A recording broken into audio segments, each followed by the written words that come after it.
gig economy has really jump-started a lot of economies. Yeah, no, it's very interesting, and I think people, I don't think people understand how widespread it really is, and how many different forms it takes, and just how popular it is with people who love the freedom to be able to excel, and to be able to self-manage, to decide how they're going to work, when they're going to work, all of that good stuff. But let's face it, Janhvi, right? It's great to figure out a gig that you want to do, or so whatever it is you want to do, and kind of work for yourself and all of that kind of stuff. But you still got to find business, and you still got to organize yourself almost like a business, right? Yes, it's more of a business and less of a job. Yeah, yeah. So just talking about that, what are some of the pros and cons of being involved in the gig economy? Well, the pros are many. First off, you get the flexibility you need. Second off, you get to sell yourself in a way that you can control. That is one of the biggest issues in the sales industry right now. Reputational integrity, trust, currencies in the digital age that we know little about.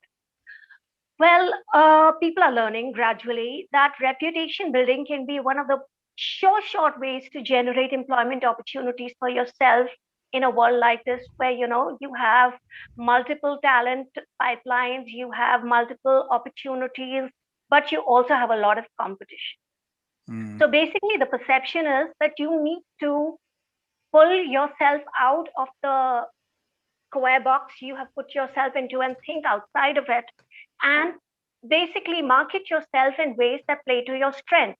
Now, a lot of it sounds like something that might come easily to a few people, but marketing itself in a gig economy can be challenging for someone, say, in the creative field, or a musician, or a volunteer, or a social or health worker who works part time. Don't forget that a gig economy also includes people who work multiple jobs in part time sectors. And this could even mean an adjunct professor or a worker in the academic sector. So the gig economy itself is a phenomenon, but to be part of it, you need to really think in a way that challenges and innovates the sales talk that you see around you when you're marketing yourself for a job. Because at the end of the day, like you said, it's not a job, it's a business. Hmm. Yeah, and I think that's probably the mistake that some people make initially, is that they think, okay, I can quit my job working for someone else, or whatever, and I'll just set up on my own, and life will be good. But they don't realize that, yeah, you can do that, but if you want to be successful, then you absolutely have to think of yourself as a business. You have to market yourself. You have to figure out what's going to differentiate you. Absolutely. For instance, yeah. Absolutely. The competitive differentiator can sometimes be something as small as the pay. How much Well, of a pay cut are you willing to take for the talent that you bring out? And so a lot of it is economic, but a lot of it is also perception based, wherein, talent plays a very major role. People are willing to pay for talent, and if you can prove your worth in the market, you will find takers. McKinsey estimates that 1 in 6 people working in traditional economies want to actually shift to a gig economy. There are so many mhm. reasons why people want to take up this kind of a job. And in a pandemic prone market where unemployment is really rising, gig economy could be a lifesaver for many people. It could be a source of economic sustenance and not just a business or even a job, a part-time job. Yeah, and I think that's a fascinating point. And I think the other thing that the gig economy, I mean, it depends on what you're doing, obviously, but it does provide a level of flexibility to people, and it's a level of democratization in some ways, because if for some roles, it doesn't really matter where in the world you are, as long as you have connectivity, and therefore it allows a lot more flexibility. It also allows a lot more people to compete for those pieces of business. Well, certainly. For example, if you see the virtual assistant industry, you have Hmm. people in the Philippines and India who are working for people in US and UK, and they work around the time differences, they work around the night call, but they do it because primarily it's a very satisfying job and it's a very satisfying business. For many people, it's not just a part-time job also. Intuit shows that through its research that about 44% of the flexi-time workers in a gig economy are essentially working with money that is their sole earning. So it's a primary independent earner, according to McKinsey, which is taking on the mantle of a worker in the gig economy. It is people who want to work more than 15 hours in Yeah. some developing nations because the job opportunity, the lucrative profits are just like a sinuous call. But there's also an opportunity for advancement and progression in an otherwise depressed economy. Yeah. So a lot of it has to do with the semantics of sustenance, of participation, and of essentially building up the momentum to be part of a global movement. And so are countries realizing this in terms of the fact that the infrastructure, particularly obviously the internet and broadband and 5G and all that, that they can give opportunities to their people if they make sure that the infrastructure is in place for them to be able to compete online in the global economy? Well, infrastructure is the basic concern, especially for people who are using the outsourcing model in a gig economy. When you compare the kind of internet speeds we get in India, for example, as against, say, some developed countries like Luxembourg or, for example, Austria, where Martha is, we find that there are disparities, and this can impact the competitiveness of your work and the ability to deliver given multiple timelines and deadlines. So again, it's a matter of how well you work within the limitations you have.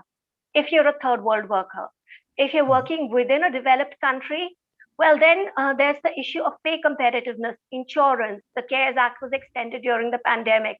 But there have been cases where people without working in a gig economy are simply floundering because of job loss.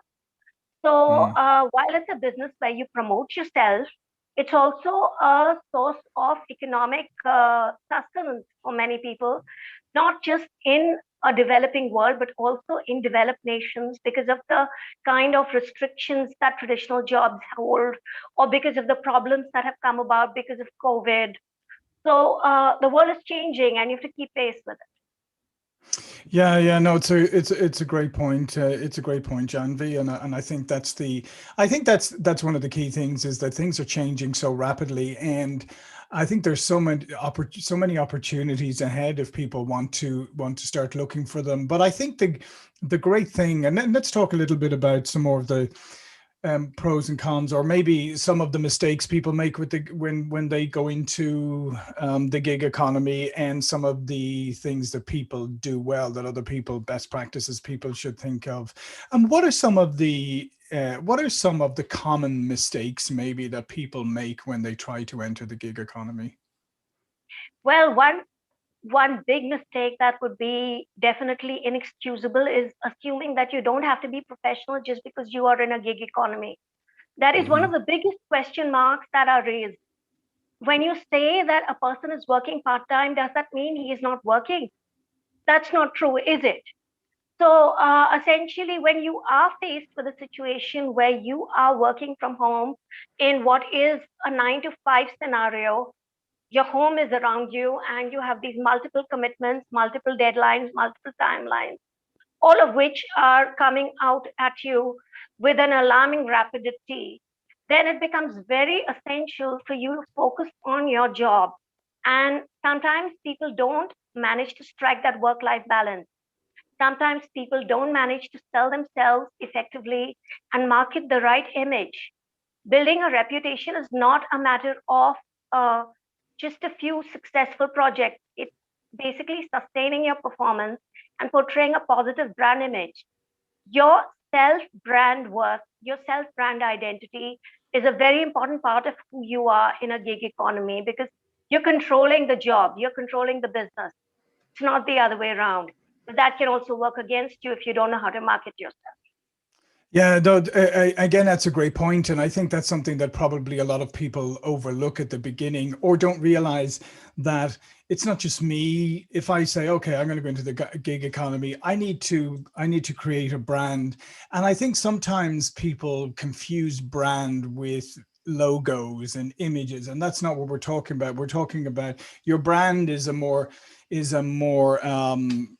uh, the totality of the experience. So it's like how you engage, how professional you are, how you present yourself, how you communicate, all of that stuff. That's what creates your brand. And I think sometimes, Janhvi, people don't understand that piece, the self-branding piece. Well, yes, brand management is not just about logos. It's not just about slogans or mottos or marketing gimmicks. It's about walking the talk. You need to be able to deliver.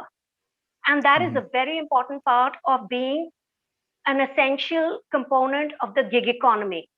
A prominent part of working in a sharing economy has to do with working with people across multiple timelines.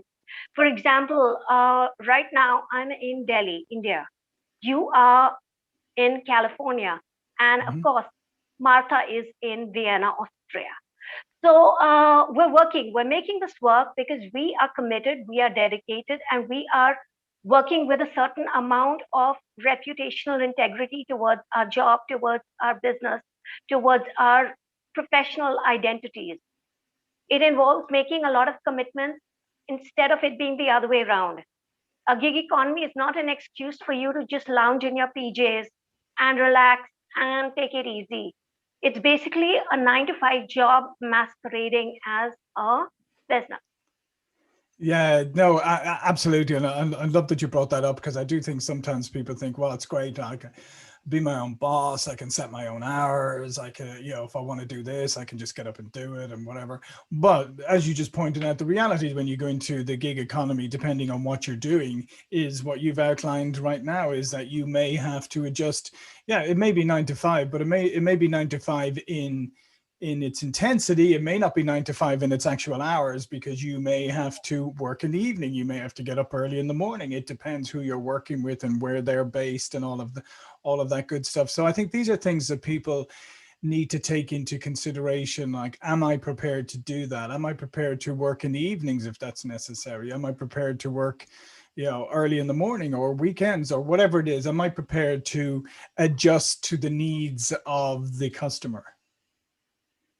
Well, yes, it's on demand performance. You have to be able to perform within a high pressure setting. I call it high pressure because it's just as challenging as a corporate boardroom. You'd have a situation where you have to deal with an irate client, for example, who is miles away.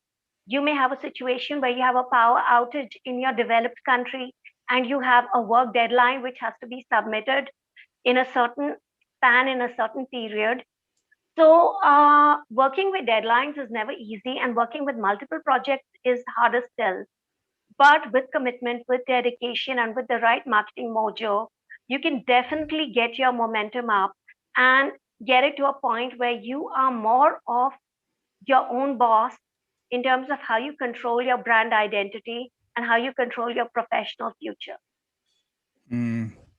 Yeah, no, and absolutely, and I totally agree. And as I said, I mean, I think this raises fantastic opportunities for people as long as they understand what's entailed and the fact that they've got to build their brand, they've got to make themselves available. It's all about performance. And the other thing that you just said there, I think is incredibly important too. It's all about performance and results because you're not you're not an employee of the company. You're not a direct employee of the person you're servicing. These people are customers, whether you're doing work for a company, whether you're doing individual work or whatever.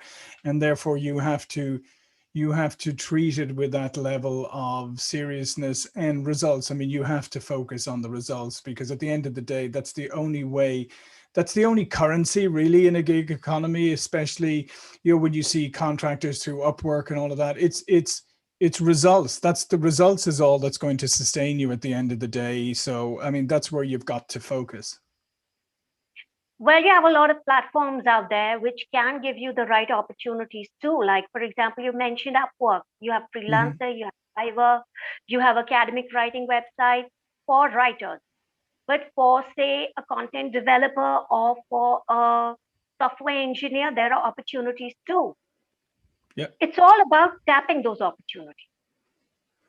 No, it's all absolutely, and realizing that again, as we mentioned earlier, and realizing that you are competing, and therefore you have to make sure that you have something that differentiates you. You have to be able to prove that you can deliver, that you're results oriented. I mean, all of those things. So, as we said earlier, it's a long way away from if you have the idea that you can roll out of bed at 11 o'clock in the morning and sort of say, oh, yeah, I'll do a couple of hours now and then I'll, maybe I'll nap a bit later. That's not, you're not going to succeed with that mindset.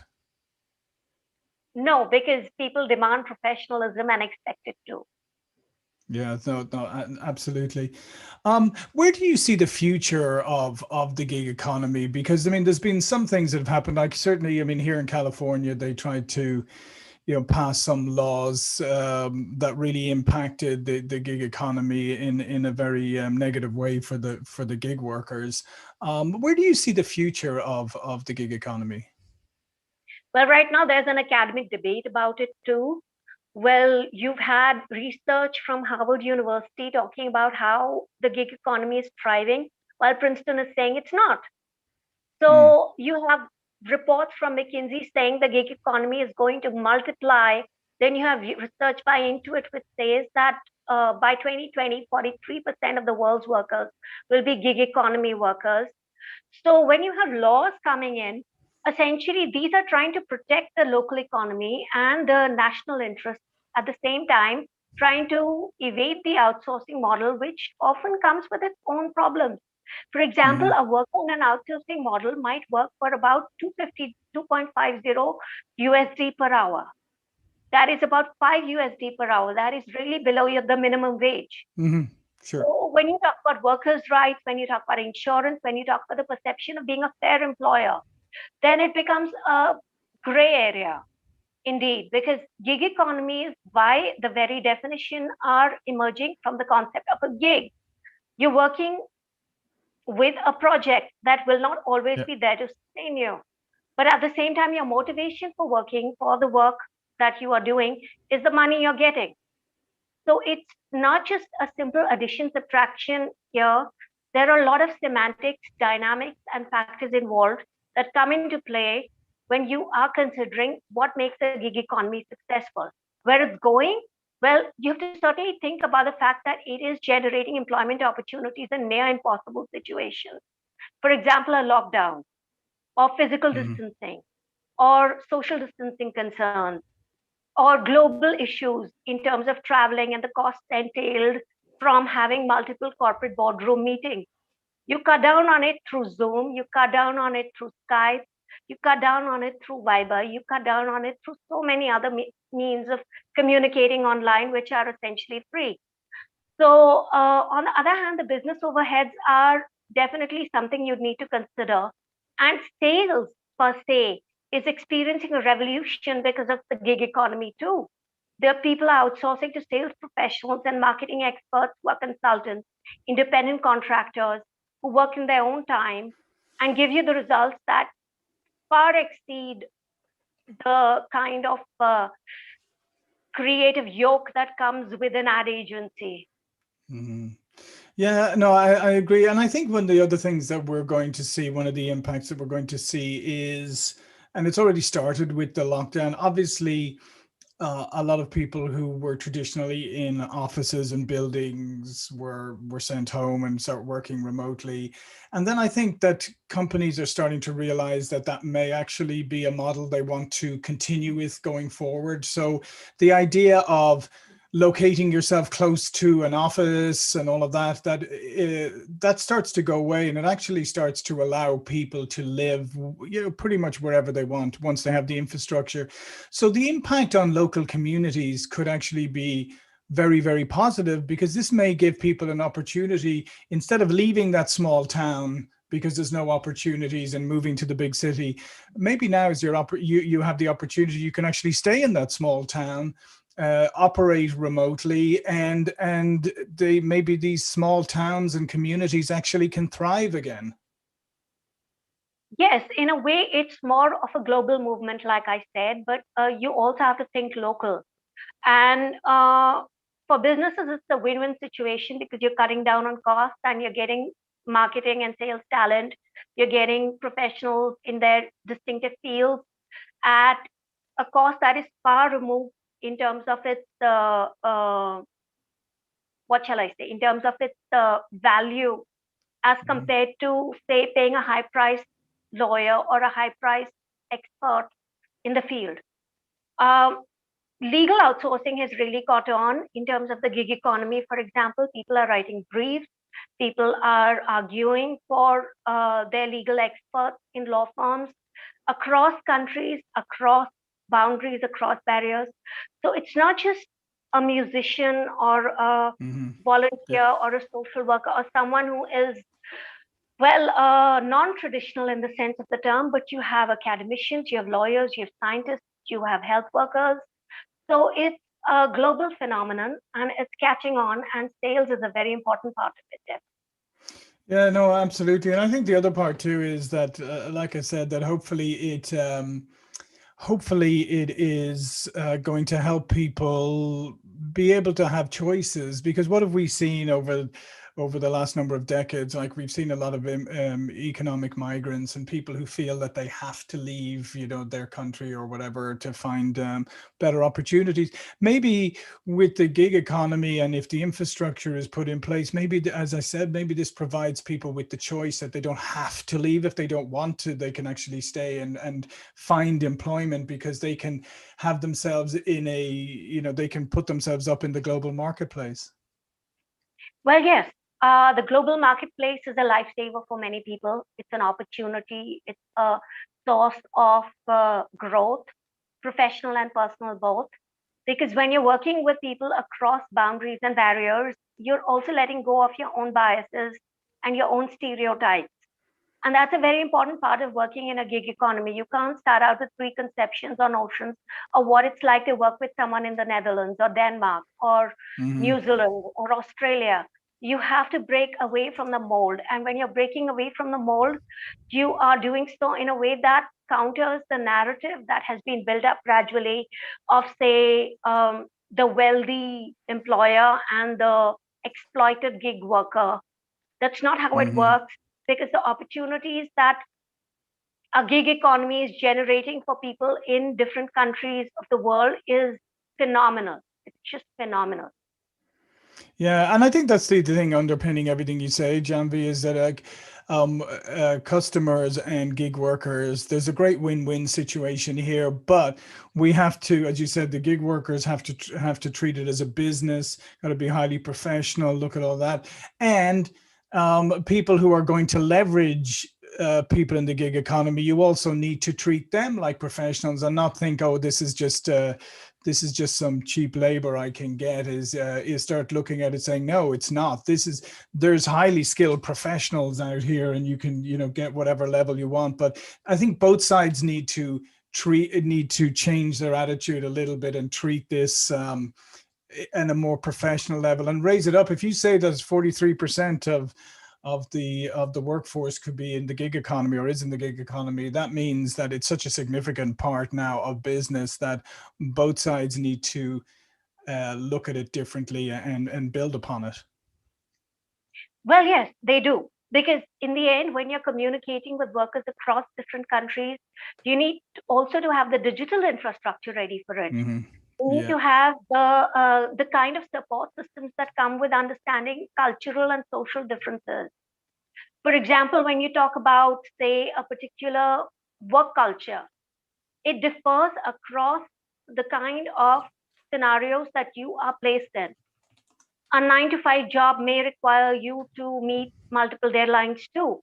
But in a gig Hmm. economy, it is expected that you will definitely work for those kind of opportunities without the kind of cushioning that comes with a 9 to 5 job. Yeah. So you have to make yourself comfortable in terms of the kind of commitment in terms of the kind of issues that might crop up with a kind of working at home scenario that you are building up because of, say, lack of traditional job opportunities due to the pandemic or changing facets in your personal or professional life.